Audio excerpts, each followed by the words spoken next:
حياكم الله. ماناش ملاح. المنتخب الجزائري لكرة القدم يحرز انتصاره الثاني في نهائيات كأس إفريقيا 2025 في العاصمة المغربية الرباط بعد فوزه في المباراة الأولى بالثلاثة على السودان البارحة في مواجهة ثانية صعبة أمام منتخب محترم قوي فرديا وجماعيا وخاصة بدنيا. فزنا ب1-0. تحية أولا للاعبين الذين كانوا حاضرين بقوة وبإصرار وبعزيمة، لعبوا بالروح. تحية الثانية للمدرب بيتكوفيتش. صراحة أنا مش متعود نتكلم عليه، ولكن أعتقد بأنه قراءته للمباراة كانت في المستوى. حتى بدايته للمباراة بتلك المنظومة اللي بدأ بها ب5 مدافعين،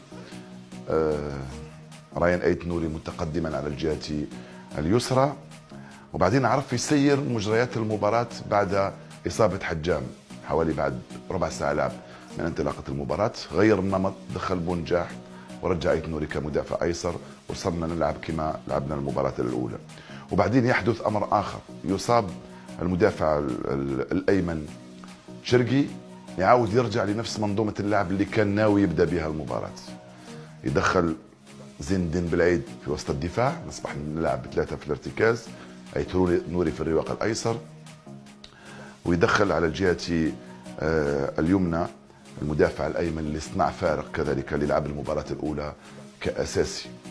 وبعدين خلى مازا طيلة المباراة، وبعدين قبل الدقيقة 70 يخرج رياض محرز.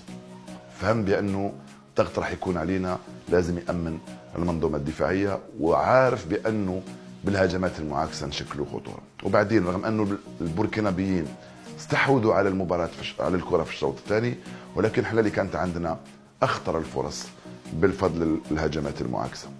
نحيي اللاعبين على جهدهم وعلى إصرارهم، نحيي المدرب كذلك على جرأته وفلسفته وقراءته الجيدة للمباراة. كان موفق إلى حد بعيد، وفزنا بهدف مقابل 0. مباريات مثل هذه في النهائيات تلعبها من أجل أن تفوز بها، لا تلعب من أجل أن تلعبها. ولو أن المنتخب الجزائري لا يمكن أن نقول بأنه لم يلعب، لا، بل لعب بالكيفية التي أراده هو. حتى من حيث الرتم سيرنا المباراة بالرتم الذي أردنا من دون الاحتكاك كثيرا باللاعبين البوركينابيين. في نهاية المطاف المنتخب الجزائري فاز بمباراته الثانية، ضمن المركز الأول مهما كانت نتيجة المباراة الثالثة. المركز الأول اللي جنبه مواجهة واحد من أصحاب المراكز الأولى في المجموعات الأخرى. ولو أنه على هذا المستوى في مثل هذه المسابقات لا يمكنك أن تختار المنتخبات التي تواجهها في مباريات خروج المغلوب. الذي يريد أن يكون بطلا، ولو أنه نحن لا نريد أن نكون أبطالا، نريد أن نؤدي بطولة أبطال، بطولة رائعة جدا.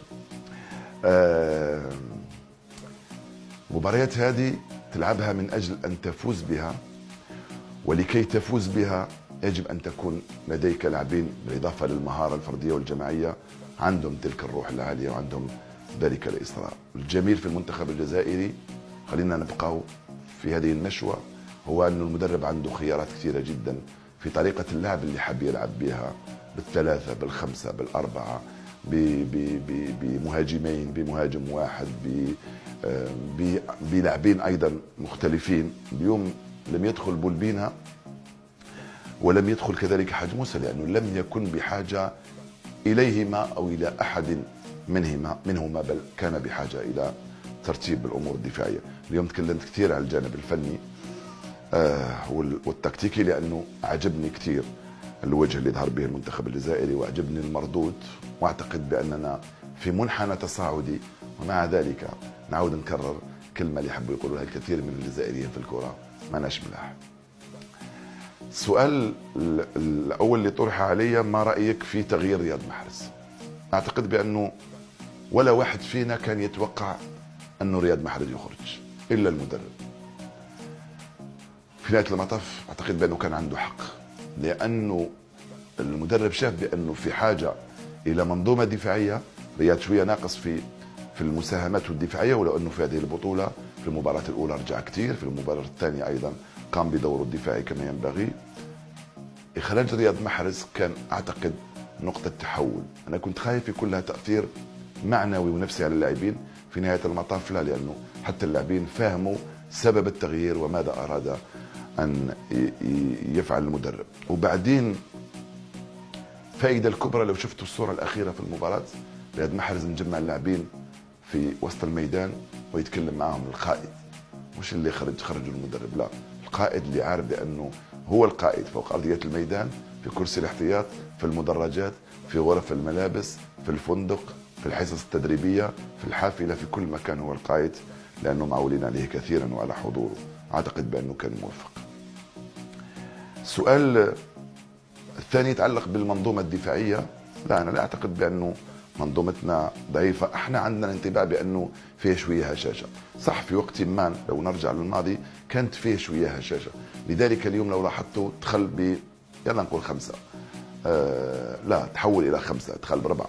آيت نوري كمدافع لعبوا في الجهة اليسرى، وبعدين نرجع لل5 بعد ساعة لعب في الخط الخلفي بإقحام المدافع شبيبة القبائل زين الدين. دفاعنا مش ضعيف، منظومتنا الدفاعية صارت تشتغل بشكل جيد، خاصة بعد أن دعمناها بلاعبين جدد انضموا مؤخرا إلى المنتخب الجزائري. أعتقد بأن الخيارات الكثيرة اللي صارت عند المدرب هي اللي ممكن تخلق له مشاكل، وليس الدفاع الذي يعتقد البعض بأنه هش، كان هش في وقت ما. سلام.